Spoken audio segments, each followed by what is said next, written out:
So what we're going to do is set up a quick top rope just off this side over here, because there's a climb we want to have a look at. Before I do anything, I'm going to just have a bit of a look at the site and sort of identify where I want my two lines to run down, and then I'm going to set up some strong solid anchors so that I can move over to the edge of the cliff safely and have a better look at it.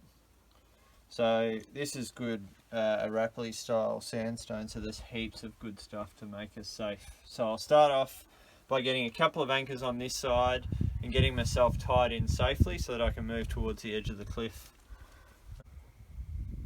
So you can see my start point here. I've got a good wire in the back of that crack, and I've just connected my rope to that with a clove hitch to keep me nice and safe, and then I can move around the cliff without too much worry.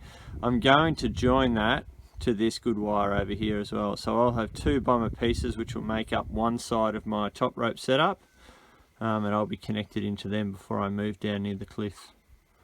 Yeah. So to join these two together, I'm actually going to, it looks like it'll go well with the big loop there, so I'm going to use a directional figure of 8, put it where I want it.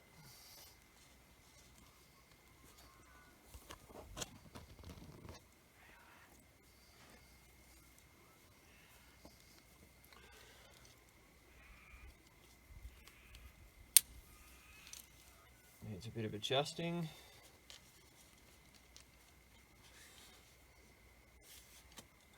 And that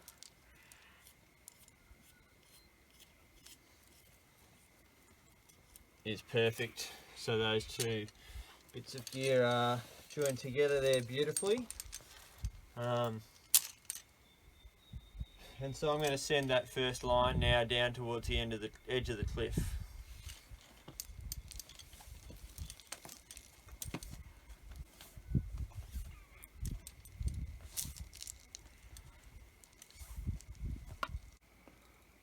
So you can see that set up with the directional figure 8. I've got my safety line on that, and I've just got a little clove hitch on my harness so I can adjust the length I want it.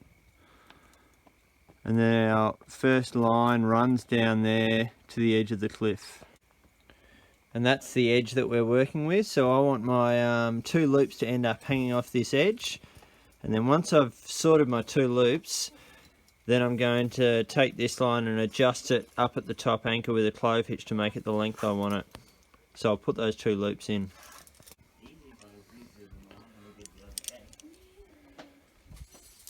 So there's the two loops. I'm actually going to just hang the climbing line on those. So I've got two screw gate carabiners opposed there, pointing downhill. I'll hang the climbing line on those to put a bit of weight on it, and it makes it easier to adjust the other side of my anchor system. So you can see that's a really good hang. The knots are pretty much in fresh air.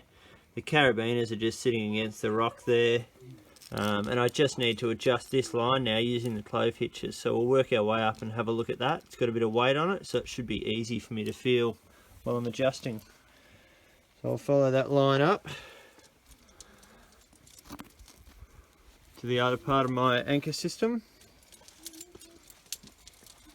which is just a sling around a bollard, and then behind that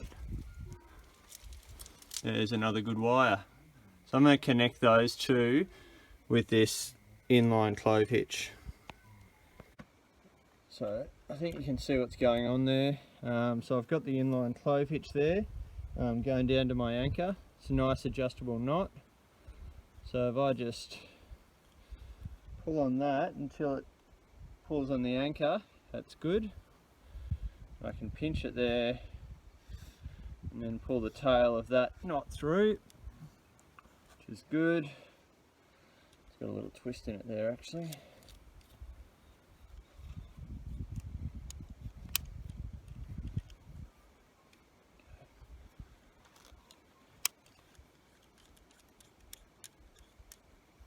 And now that can continue up in line to the anchor that's behind it.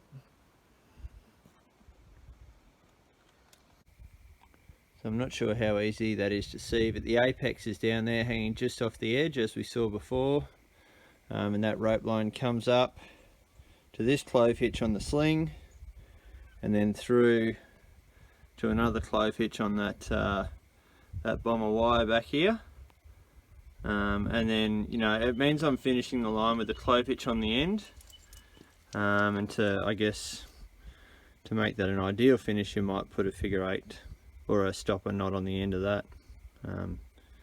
So the easy way to do that is just to put a figure 8 in it, and then just clip it onto the carabiner.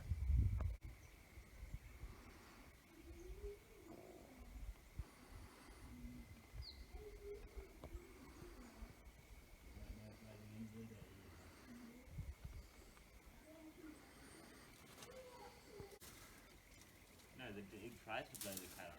Yeah, and then the part of the song goes, and something, something, peace. But I'm not doing